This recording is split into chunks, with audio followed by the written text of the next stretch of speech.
Good evening, Clarice.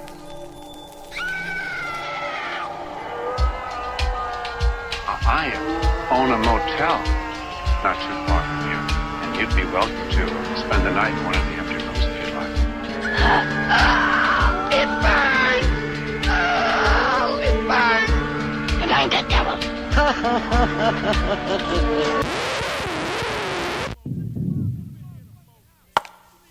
And now it's time to walk down Brian's dark alley. Yeah. Got him now.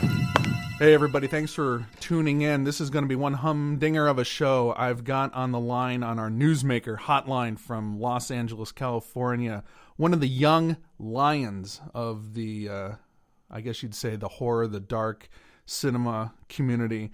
Guy that's an up-and-comer, Nick Antosca, with projects like the Hannibal TV show, Teen Wolf, the Forest movie that just came out, we'll talk a little bit about, and an upcoming project on sci-fi, plus all his writings. He's got a slew of books. One I'm holding in my hand right now, The Girlfriend Game. It's available on Amazon.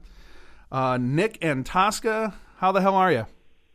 I'm good, man. How are you? I'm great, man. I'm so excited to be talking to you.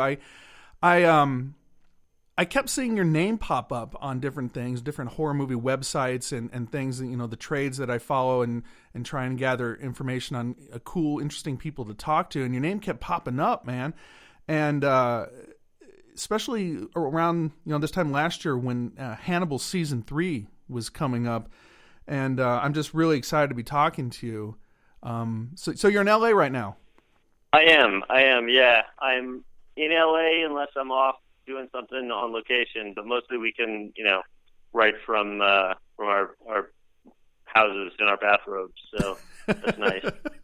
Beautiful, yeah. And you know, we can record podcasts in our bathrobes, and so you can imagine. You know, we can imagine each other in in any kind of wardrobe right now. Get comfortable with that.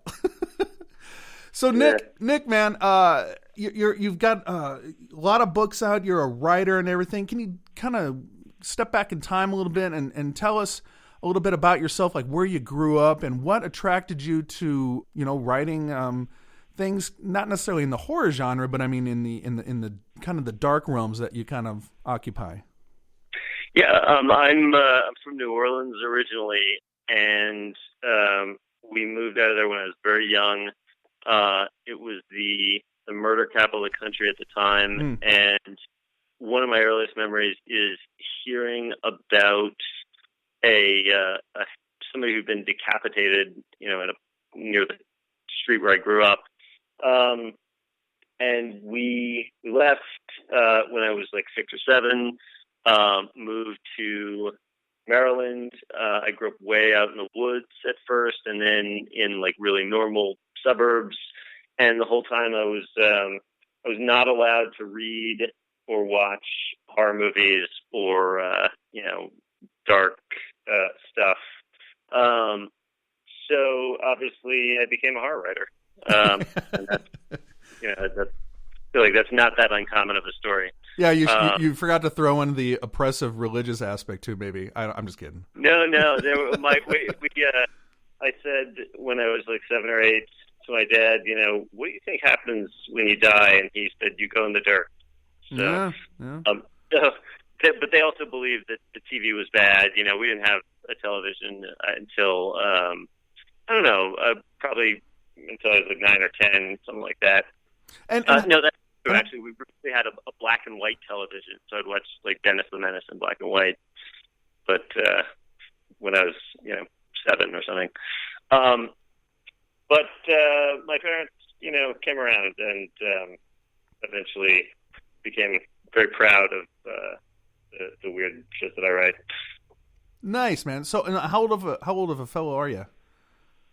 I am about to turn 33. You're about to turn 33. And so you grew up in New Orleans, and yeah, man, I went to New Orleans to visit a buddy of mine that was studying jazz bass at Loyola, and we ended up getting mugged at gunpoint back in 1994. I'm 41, so yeah, New Orleans has got a special place in my heart.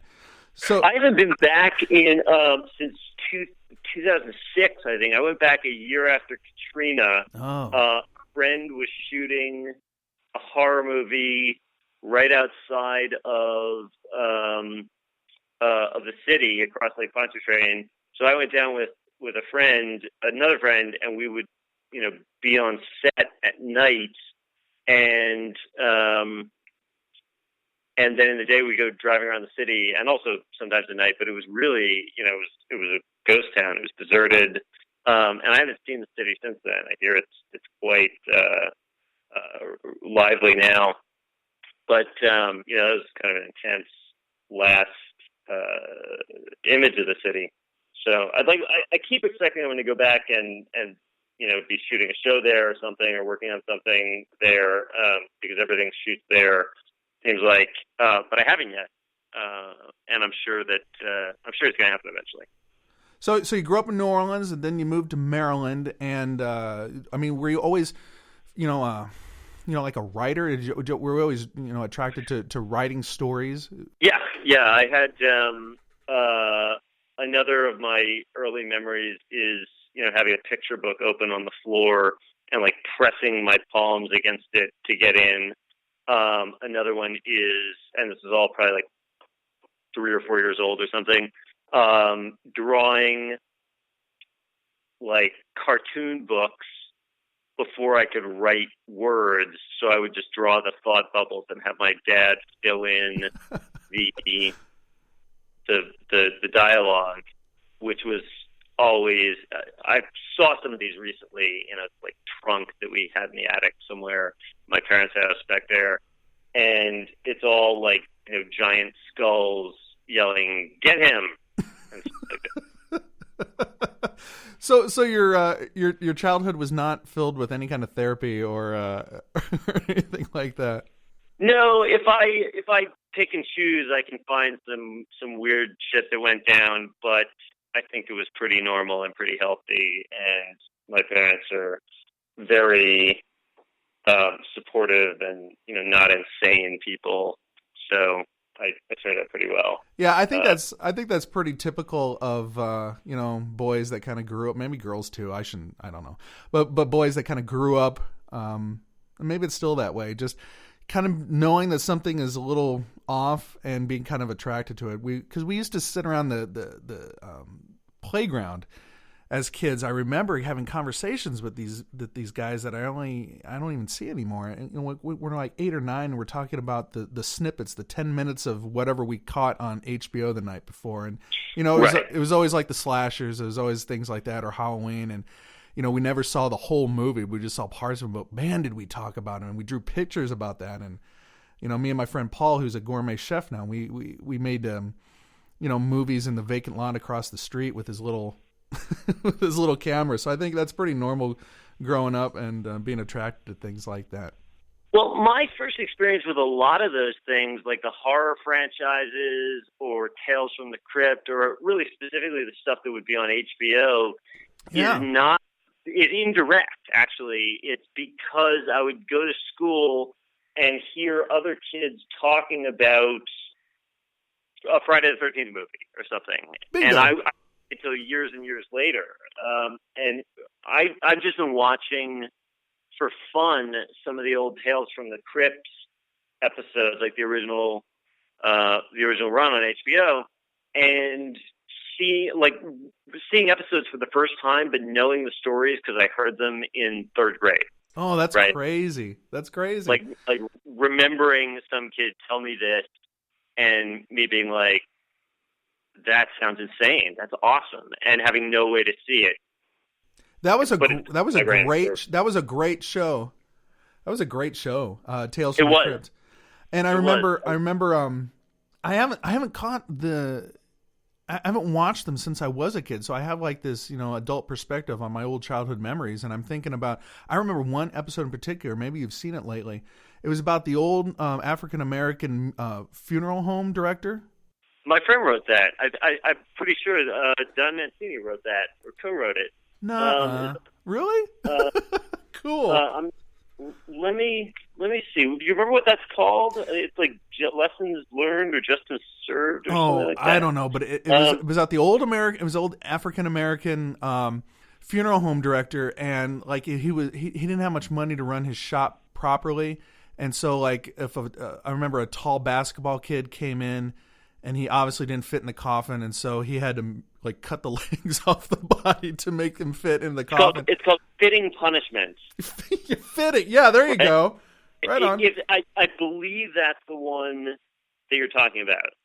And you said your friend Don Mancini. Don Mancini, I believe he wrote or co-wrote it. I mean, maybe I'm doing this wrong, but he created Child's Play. He was on Hannibal, and now he's helping on my show. I'm co-writing an episode with him right now. Oh my God, that's amazing! So it's the same Don Mancini that did Child's Play that helped with Hannibal. Yeah. Oh yeah. Yeah. Believe me, there's not two Don Mancini floating around Hollywood. Right on. Yeah, Don was a big fan of Hannibal, just as a viewer, and Brian Fuller was a fan of Child's Play, and somehow, I think they ran into each other at the Saturn Awards or something like that. And one day, Brian came into the room and said, "Do you know Don Mancini?" And I actually knew him already because I was friends with Fiona Dourif, who's the actress in the last Chucky movie, and so I did know him a little bit. And Brian got him to come in and write a freelance, and it was so good, and he was so good in the room that Brian wanted him to stay, and he stayed for the rest of the season. Did another episode, and then when I got the show on Sci-Fi, I asked him to come help, and we're co-writing something else too for Fox. So we were actually just talking about this episode like a week ago or something like that. Wow, that's amazing. Yeah, it's just like burned in the memory of my mind, like watching this on my old parents'. It wasn't black and white, but it was a totally saturated old tube TV, and it just came to life, and it just scared the hell out of me when I was a kid. I'll have to go back and research that and see like when that came out and how old I was, because I remember it to this day and just being, oh my God. So I believe it was 1990. Oh, are you looking it up right now? Yep. Wow, the internet, it's amazing. I don't know if 1990 is like the date of just the Tales from the Crypt series or that episode. That sounds about right. On IMDb. Yeah, that was right. That's 1990. I'd be smack dab in the middle of high school, so that sounds about right. Yeah. We're kind of flying around here, and I appreciate the way that we're kind of moving through time, but I also want to get a sense of like, so you grew up and you moved to college. What did you study in college? Did you study writing, or what did you get into? I studied film studies or film theory, which is not really a discipline. It's like I was exclusively a fiction writer at the time, and I didn't want to do the English major requirements, which is just like a bunch of prerequisites I didn't want to take. I want to only really take the creative writing classes and certain fiction and poetry classes. And the film major, for whatever reason, allowed me to do that, but count them toward the film major. So I did that. I wrote short stories and, early novels. I wrote one screenplay, but mostly, just watch movies and write essays on them. Nice. And what's amazing to me is that, I was kind of researching you and seeing what you've done, and I read one of your books, The Girlfriend Game, that's available on Amazon. Unless there's another vendor that you'd rather, that you get more money from. Or whatever. Yeah, Amazon's the easiest. I'm not an Amazon hater. Okay, good. So you moved to LA, and you really started getting some plum assignments, man. I mean, I was looking over, you worked on the Believe series, which was spearheaded by J.J. Abrams. You worked on MTV shows. So how does one break into with writing? I mean, I understand acting and music and things like that, but I mean, writing's foreign to me. I don't know much about that. I was, I am from, originally New Orleans, but really a small town was where I lived for age 6 or 7 till like 18, and I had no knowledge of the industry or how it worked or how to get out here or anything like that. And after college, I went into 9 to 5. I moved to New York and I worked at a bank. Oh, and I did that in recruiting. So I was basically an in-house headhunter for 5 years, and I was writing books at night and publishing indie novels that they're all out there. Nobody really reads. It's just like it was a hobby. I never really made any money at it. I just did it because I love to do it. I still do it. But during that time, I started watching TV, and I'd always been a huge movie fan, but I'd never really been that much of a TV watcher. And the renaissance in TV was kind of happening, and there was this moment really where I was watching The Shield. That's what I became addicted to, the Sean Ryan Pop show, and I was just like, whoa, they're telling stories like this. Like, how did this get on TV? And it's so surprising and nuanced and interesting and riveting.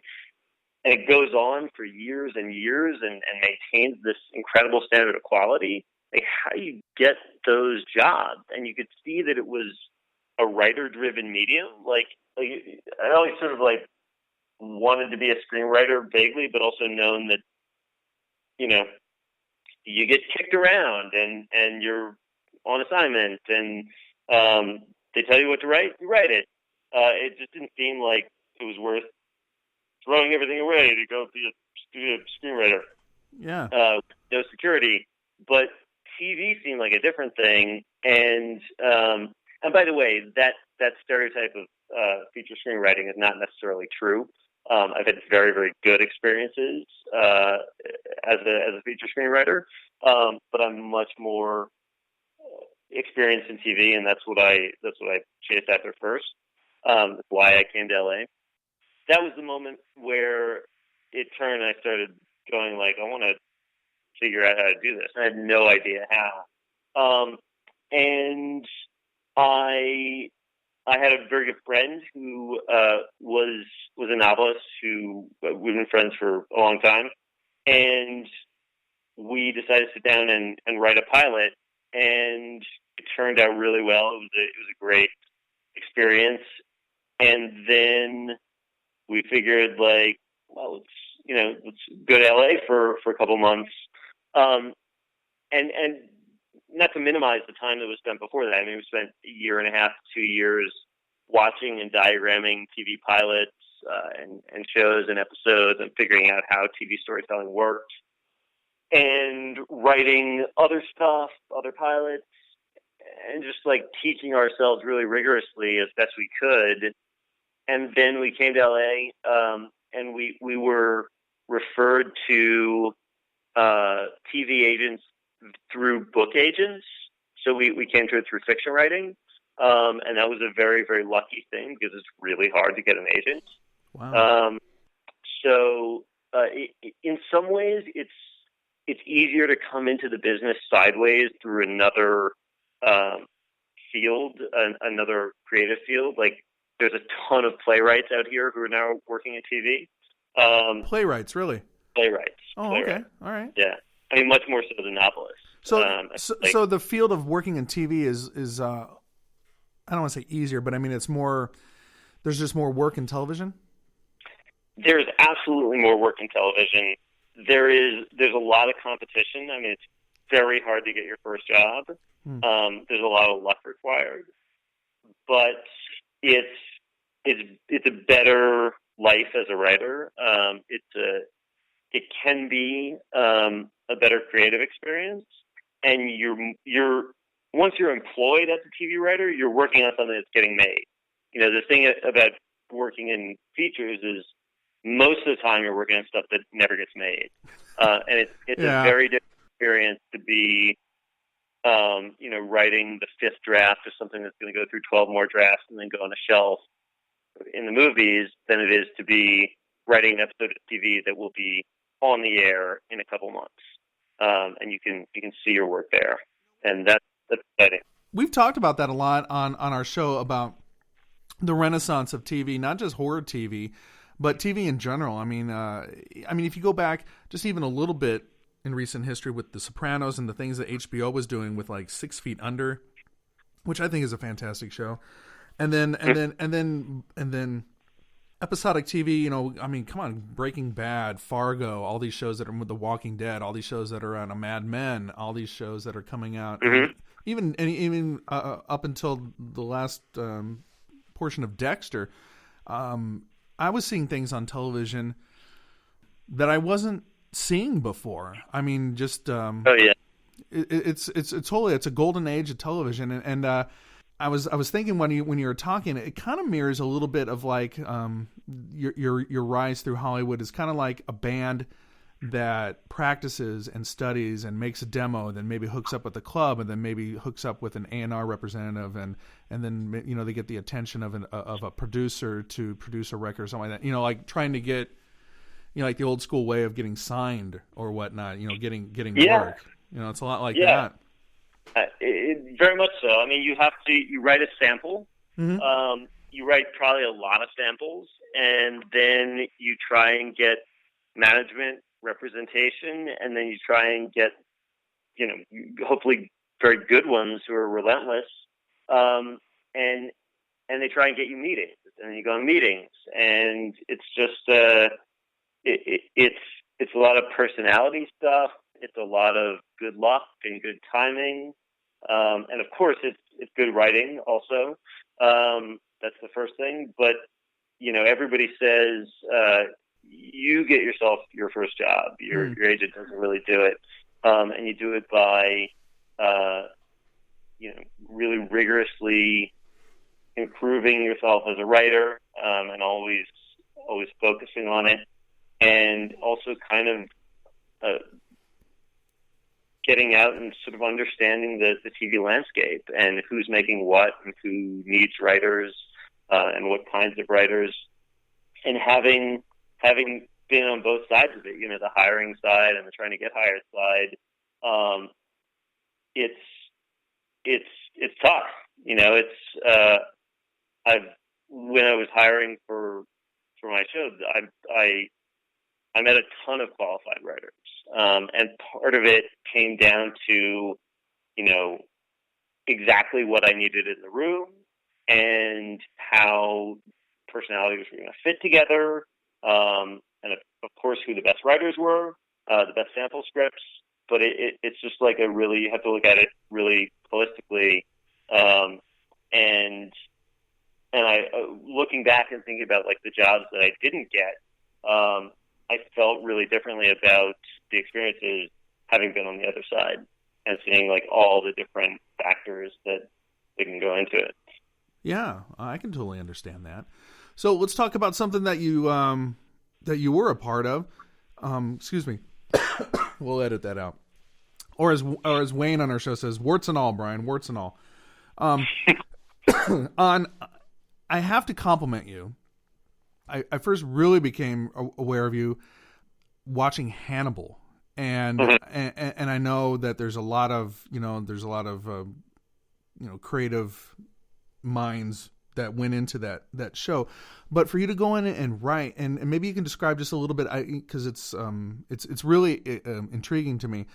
You were a writer on a few episodes on Hannibal, which, let me compliment you. What a great show! What a great show! Thank you. I mean, I was a fan of it before I got on it, and it was just a huge privilege to get on the show. I mean, Brian Fuller is the author of that show, right? And your job as a writer is to come in and learn his voice and do everything you can to contribute to the vision that's already there. And each season evolved. It was obviously season 2 is more kind of experimental than season 1, and season 3 is more experimental than season 2. So it was very exciting to be able to just play in that world and contribute to it. I mean, it's an amazing show to be a part of. Yeah, and I think people are going to look back on it and think about how, God damn, it was so, and I hate to say the word was, but Hannibal the show was so innovative in terms of beautiful. It was laid out beautifully, and the writing and the acting. Oh my God, the acting! It was unlike anything I'd seen on network television for a long time. Forget the gore. The effects for all the gore hounds was great and everything, and I'm not shying away from that. But just what a fantastic. It was just put together so well, and what I'm wondering about is how when you're brought into like season 3, we've already had 2 seasons done, and the books are already been out there for years by Thomas Harris. And as an aside, we did a great episode on our show all about Hannibal, the world of Hannibal, the TV show, the movies, the books. And I had a friend of mine who is a gourmet chef that I talked about earlier on the show, and he actually talked about what it would be like maybe to cook human flesh, So it was it was a pretty funny show. But when you're brought into this with such a creative force, and I noticed that you're writing with Brian Fuller and Lightfoot, Steve Lightfoot is his name. Mm-hmm. Do you guys are the 3 of you in a room? Kind of describe, like, do you guys have the books as a model, and you have an arc, I guess, of where you want the season to go. But when you're writing the show together, how do 3 people? Does one person handle dialogue, or does one person handle the action? No. It's first. It's you start. Brian has an idea of where he wants the season to go and the episodes to go. And in some cases, like the back half of season 3, you're going mostly directly from the book. So we were adapting Red Dragon, but regardless, I mean, you start with a sense of where it's supposed to go. Like Brian has an idea of where it's going, and then the whole writing staff is in the writers' room, breaking the episode, just outlining it on the board. And you just sort of collaboratively come up with it all together. It's hard to say in retrospect, who came up with what idea or anything like that, because it's really organic. And in a good writer's room, everybody's contributing. Everybody has a slightly different perspective that contributes to a unified vision, which is the vision of the showrunner. And so you get the structure up on the board. You understand what the importance and intention of each scene is, and then the episode gets assigned to somebody who goes off and writes the outline, and then gets notes from the showrunner, the EPs. So on Hannibal, you'd write the outline, you would turn it in, and then Brian and Steve Lightfoot would give you notes, and you'd go off and rewrite, and then you would go to script, and you would write a script, and then Brian and Steve would give you notes, and you would write another draft, and then it would, you'd hand the second or third draft in, and as it went through and into production, Brian would rewrite stuff, and then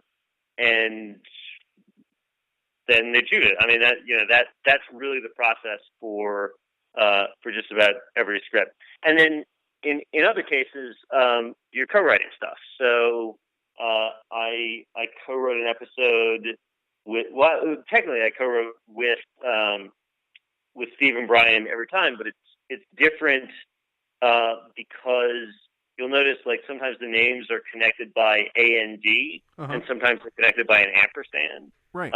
Ampersand means writing team, and means people worked on it at separate times. So, for example, the first episode that I worked on, I wrote the full draft, and then did a couple drafts of it, then handed it in, and then Brian and Steve together, technically as a writing team, worked on it, rewrote scenes, did stuff. So it's me, A&D, Brian, ampersand, Steve. And then the second episode I did, it was Steve and I co-wrote as a writing team, and then Brian wrote some more stuff later. The third episode, which is the series finale, Brian and Steve and I co-wrote it as a 3-person writing team. So each circumstance is a little bit different. But, basically everybody comes up with it and works on it in the room. A writer does a draft, and then the showrunners take it from there. Amazing. I had no idea. When you're watching a show and you see these things flash up, and some people don't even read them, I pay attention because, I'm interested in who works on what. And then, I think it's a font or a design characteristic by the title company or whoever's designing the titles. I had no idea that A and D and ampersand were two different designations. That's a guild requirement. Oh, it's part of the Writers Guild. Oh, see, yep. Now everybody listening to the show right now is getting such an education. They're smarter now than they were, 25 minutes ago. So when you're working, so it's almost like you gotta abandon some ego. You're working with super talented folks, so I'm sure it's not like this, but you turn into something that you think is great. You got a great story, or you got a great angle on something, and then there's some rewrites or some tinkering with it. So you got to kind of check yourself a little bit, though. It sounds like any writer who has like a problem with being rewritten is unless it's like disastrous or something. But you can't go into writing period with ego like that. If you're working with a great writer, showrunner, and I've had a number of experiences with really talented people running shows. It's like that's good. You're learning from that. Yeah. I'm a way better writer because of writing for people from Jeff Davis, Sean Ryan, Mark Friedman, and Brian Fuller. It's you're being mentored. Mm-hmm. And for a young writer, it's just a really tremendously valuable experience. Amazing. Also, that's their job, right? Like the showrunner's job is to get raw material from the writer's room and then shape it further, like take it to their vision.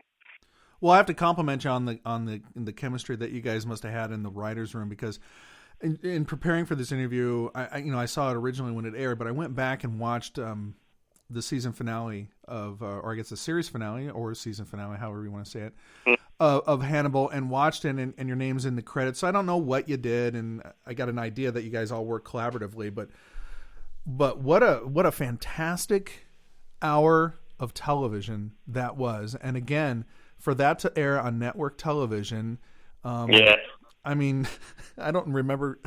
I can't recall a show even on HBO with people, getting sliced like that and eating their legs, and like the culinary aspect of the show was amazing. But really, how great is that the Susie Sue song at the end? I love that final montage. Yeah, whose idea was that? That's Brian Wrighthill and Susie Sue did that song. For real? Yeah, that was his idea. I don't know how exactly it came about, but the two of them collaborating, and then that final montage wasn't in the script exactly as it was. I don't think that's something that Brian put together in the editing room. Now, are you telling me, say the final montage? Are you saying the post credit scene? No. I mean the stuff that the Susie Sue song plays over. Yeah, right. Okay. Of the Red Dragon dying, mm-hmm. and flashing back to burning his ledger and all that. Well, I tell you what, man. Just from the guys out here in the Midwest, the people that have just watched the shows, you guys are proactive when it comes to the entertainment. We're the reactive ones. We watch what you do and marvel at what we see on our screen. And Hannibal, the television show, you deserve a pat on the back, my man, because it was super good. We just really enjoyed it. Oh yeah, it was a huge pleasure to work on. Yeah, and so the other day, me and me and my bud went and saw The Forest, which is a movie. Cool. So that's your first. Was that your first feature film that you worked on? Yes. I was one of several screenwriters. I was brought in very late in the process, where they had a draft by two other writers, and they already had a release date for the film. They were trying to cast it, and I was brought in specifically to do, a polish, and I worked mostly with David Goyer and Jason Zaya, the director, and it was fun. It was really cool. I love working with Goyer and talking horror, those guys, and I was working on a different TV. I was working on Hannibal at first, and then on another show briefly while I was doing rewrites on that. So I was here. I was never in Japan or Serbia, where they were in the forest, and I was doing stuff remotely. But it was a very cool experience. Now, longtime listeners of the show will remember how I was kind of given updates to my favorite horror franchise. That's the latest installments in development hell, it seems like, and your name kept popping up. What could you be talking about? Well, I don't know, but we have a future guest coming up, a guy named I don't know if you heard of him. His name's David Bruckner. Yeah. And hi, David.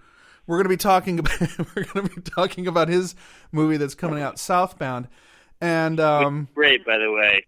His segment is fucking awesome. I can't wait to see it. I keep reading these trades and over the past year and a half about updates to my favorite franchise, and I was like getting giddy. I was almost like oh my gosh, there's a guy from this amazing TV show that's writing for it, and then I loved Amateur Night. I loved The Signal. I was super giddy. So I guess I'll just have to wait till I start getting mail from AARP to watch the next installment of this film. But my question for you is, when you're working on a film and you're brought in as a writer and you write a screenplay and you're asked to write a treatment, are you hired to do that? Is that something that you're somewhat compensated for? And whose property is it after they decide to go with it or go without it? Well, I mean, are you specifically asking about the franchise in question, or because that's a very different circumstance? Oh, I'm just asking from a guy in Omaha that doesn't know how the intricacies of the movie business goes. I'm just like, I don't need to ask you personal questions if you don't want to answer. I'm just saying, like, I mean, were you hired to write, and then you submit it and you're compensated for that, and that compensation, does that belong to the studio forever? Are you asking specifically about Friday the 13th? Yeah. So that's not a treatment. It's, in that case, that was also a rewrite. They had a found footage draft, and then I came in and did a page one rewrite, and a rethink to some degree, making it not found footage. And David was already on the project. Uh-huh. I worked really closely with him. His idea from the first meeting was, he wanted to really have likable, real characters, and to be set in the 80s, and for it to be as I think he said publicly, dazed and confused, but he shows up and shreds everybody. And that's what we did. That was the plan, and we had a great time. I mean, it was actually an incredibly fun, rewarding, creative experience. We did it fast because originally the release date, I think, was this coming May. Mm-hmm. And then I have no insider knowledge, of what went on behind the scenes.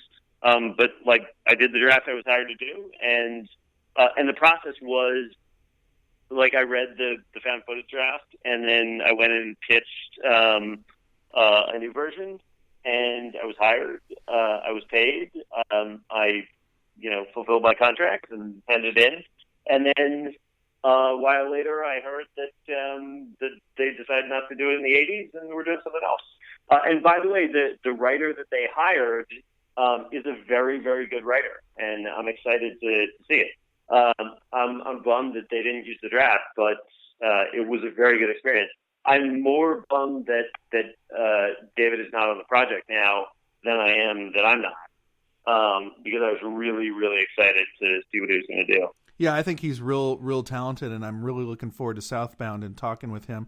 Well, that's interesting. I say, I kind of wanted to dance around it a little bit, but I'm glad you're cool with it. But I just didn't know if you turn in something and you work and you put your blood, sweat, and tears into it. Excuse me, and then they're like, well, no thanks, and then you don't get anything out of it, and I didn't even know. You get paid. I mean, it's like that's how a lot of screenwriters make their living. You go from job to job, you do rewrites, you write, stacks or whatever and sell them. Nothing ever gets made, but you can make a living doing that. Oh, well, I wanted to alert the listeners too that I if you Google Nick on the internet, and he has a really cool. It's just like a little blog that you have, and it's like your media consumption. And I was following that for a long time, especially when you were kind of carving out the script to the movie, and I really appreciate it as a fan of that franchise because I grew up with it. I mean, the listeners are bored to tears of me talking about how the first one I saw was part 3 and all the circumstances behind that. But I really appreciated the fact that you went through and you watched them all multiple times, and then I also looked at some of the other films that you were watching around the same time, and I'm like, oh, this guy gets it. I mean, it was like making me more excited that you were working on the project, and so I appreciate that from you as a writer, that you go through the work of researching and watching and and consuming these things, not just about Friday 13, but just everything in general. You watch a lot of different, flicks and TV shows and things like that. And so I really appreciate the consumption that you go through in order to, it's the research you do, I guess, right? Yeah. I mean, obviously I watch a ton of movies and a ton of TV. That originally comes from the idea of just like listing my, media consumption is because I used to have a blog, and of course I would write about like movies I liked or hated. And then when I got started actually working in the industry, I find it very tacky to be trashing movies and TV of people who are basically colleagues. It's just like, I know how hard it is to get a movie made, get a good movie made or a good TV show made. And I just don't want to be like, I think it's unfair and not very cool to be talking shit about other stuff publicly when you're in the same industry. So I didn't want to be writing the stuff that I used to write if I didn't like a movie. Not that I would be obnoxious about it, but I didn't want to write the same kind of blog. So I just started listing the stuff that I had seen and read. And yeah, when we were working on Friday, I went back and watched all the Paramount ones, usually multiple times, because that was kind of the spirit that we wanted to honor, and to sort of start it with the 80s Paramount logo and all that. So yeah, I mean, I'm an open book as far as what I consume. Who owns that now? Would that be Paramount? Do they own that now? I think so. Oh, okay. I mean, yeah, they paid for it, and I gave it to them. They got it. Right. Yeah. Okay. Well, excellent. They certainly own the IP. Right. So that's we'll see when that thing comes out, whenever it does, however it does, and but you got some things coming up, and in the minutes that we have remaining, you've got you and Max Landis were given you have 2 seasons for sure, greenlit on Sci-Fi Network for Channel Zero. Can you tell us a little bit about that? Yeah, it's an anthology horror show. It's each season is based on a internet-sourced horror story. Many of them are of the creepypasta genre, which are like user-generated stories, usually first-person, deeply disturbing in many cases. The first season is based on Candle Cove, a very popular short story by Chris Straub, a wonderful writer and artist. And we're, a month and a half or so into the writer's room. We have a great group. It's, like I said, Don Mancini's on it. Harley Payton, another wonderful writer who wrote a whole bunch of episodes of Twin Peaks and many other things. And it's been a great experience so far. So that is going to air the first season in October 2016, and that's what I was in Canada scouting for. So you're scouting locations. So you're a writer and a producer, is that right? Yeah. Nice. And so you actually get to go out to the exotic locations. So you couldn't write anything in, like Hawaii or anything like that. You had to write it in Manitoba. No, we'll write it. We'll do it in L.A. No. I mean, like you're scouting locations. I mean, couldn't you write it someplace? Like write it about someplace warm? Or I don't know. I guess I could, but no. I'll be up there a lot. I'll be down here a lot. We are in the process of hiring a very exciting director, a guy who I'm a huge fan of, but that deal's not closed. I can't say anything about that. Yeah. And it's gonna be super cool. How'd you hook up with Max Landis? Our manager introduced us. We have the same manager, and we had my old friend and I had written a film that was never made based on a short that he wrote a few years ago, and our manager put us back together for this project. Exciting, man! It must have been some project or some great pitch. Excuse me, some pitch for you guys to get 2 seasons greenlit. That's amazing. That's awesome. It's very exciting. Sci-fi has been really cool to us. Well, nice. We're looking forward to that, and we'll certainly hype it on the show and talk about it as it gets closer, especially around the Halloween season. You say it's gonna be around October, is that right? Yeah. Nice. And you said you were also working on something for Fox. Yeah. I don't know if I'm supposed to talk about it, but it's something that I'm co-writing with Don Mancini, and it's based on a really cool movie from the 70s. Well, I will certainly be Googling and looking that up as time goes by, and good luck with that. So Don Mancini, on the show we've talked about having a Child's Play retrospective. So maybe you should talk to him. He's great. Well, we'll certainly reach out, but he sounds like he's going to be pretty busy with you. Yeah, Nice. Well, Nick, man, I think we're ending up. We're coming to the end of our time together. Everybody, I've had the extreme pleasure of talking to Mr. Nick Antosca, one of the bright lights shining in LA right now, writing his little heart out, trying to scare the pants off you. Nick, I really appreciate you being on the show tonight, and you've just been a total gentleman, especially with our communications online and whatnot. So I really appreciate your time and consideration being on the show, my man. Cool. Thank you. I appreciate it. Absolutely. So everybody, thanks for listening. Check out everything that we've been talking about. We'll put some links on the website, and we'll talk to you soon. Good night, everybody. You've been listening to the Necronomicast, a podcast hosted by a bunch of blood bags and produced by Brian Corey and Wayne Brecky.